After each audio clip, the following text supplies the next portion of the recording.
India New Zealand രണ്ടാം ഏകദിനം തുടക്കം ഇന്ത്യയുടെ ബാറ്റിംഗ് ആയിരുന്നു. ന്യൂസിലാൻഡ് ഇന്ത്യയെ ബാറ്റിങ്ങിന് അയക്കിയിരുന്നു. അപ്പോൾ രോഹിത് ശർമ്മ പതിവിലും വളരെ സമയമെടുത്തിട്ടാണ് കളി തുടങ്ങിയത്. അതുപോലെ രോഹിത് ശർമ്മ 26 റൺസ് എടുക്കാൻ പറ്റുള്ളൂ. ഒരു കൂറ്റനടിക്ക് ശ്രമിച്ചപ്പോൾ അദ്ദേഹം ഔട്ടായി. ഗില്ലാണെങ്കിൽ പതിവ് പോലെ ഒരു 50 റൺസ് അദ്ദേഹം കുറച്ചും കൂടെ സ്കോർ ചെയ്യുമായിരുന്നെങ്കിൽ ഇന്ത്യക്ക് ഒരു പക്ഷേ ജയിക്കാൻ സാധ്യതയുണ്ടായിരുന്നു. അദ്ദേഹം അവിടെ ഔട്ടായി. പിന്നീട് വന്ന ആളുകൾ, ശ്രേയസ് അയ്യർ കാര്യമായിട്ട് കളിച്ചില്ല, കോഹ്ലി കളിച്ചില്ല, അദ്ദേഹത്തിനും കാര്യമായിട്ട് കളിക്കാൻ പറ്റിയില്ല. പിന്നെ വന്ന നമ്മുടെ KL രാഹുൽ, അദ്ദേഹത്തിൻ്റെ ആ ഒരു സ്കോറാണ് ഇന്ത്യ 284 എത്തിച്ചത്.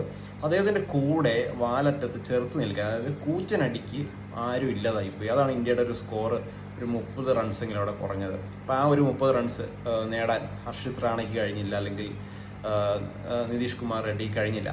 പിന്നെ ഇന്ത്യ ബൗളിങ്ങിലേക്ക് വരികയാണെങ്കിൽ ആദ്യത്തെ 10 ഓവർ ഇന്ത്യ മികച്ച ബൗളിംഗ് ആണ് ചെയ്തത്. മികച്ച ബൗളിംഗ് പ്രകടനമാണ്. സിറാജ് ആണെങ്കിലും ഹർഷിത് റാണ ആണെങ്കിലും, റാണ 2 വിക്കറ്റ് എടുത്തു. പക്ഷെ തുടർന്ന് അങ്ങോട്ട് ഇന്ത്യക്ക് വിക്കറ്റ് എടുക്കാൻ ഒന്നും കഴിഞ്ഞില്ല. തുടർന്നെന്ന് വെച്ചാൽ ആകെ നിതീഷ് കുമാർ റെഡ്ഡി 2-3 ഓവറേ ചെയ്തിട്ടുള്ളൂ.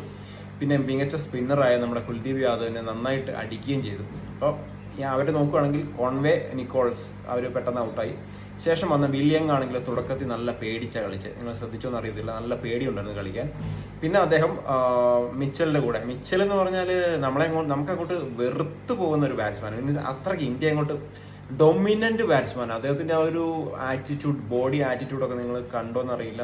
നമ്മൾ അത്രയ്ക്ക് അവർ ജയിക്കും, കളി ജയിക്കും എന്ന് ഉറപ്പിച്ചിട്ടുള്ള ഒരു നിൽപ്പും അങ്ങനെയുള്ള രീതിയിലുള്ള ഒരു ക്യാച്ച് വിട്ട് കളഞ്ഞു ഇന്ത്യ. എന്നാലും അപ്പോഴത്തേക്കും കളി ഏകദേശം ഇന്ത്യ തോക്കൊന്നായിപ്പോയി. പിന്നെ വന്ന ഫിലിപ്സ് അറിയാം.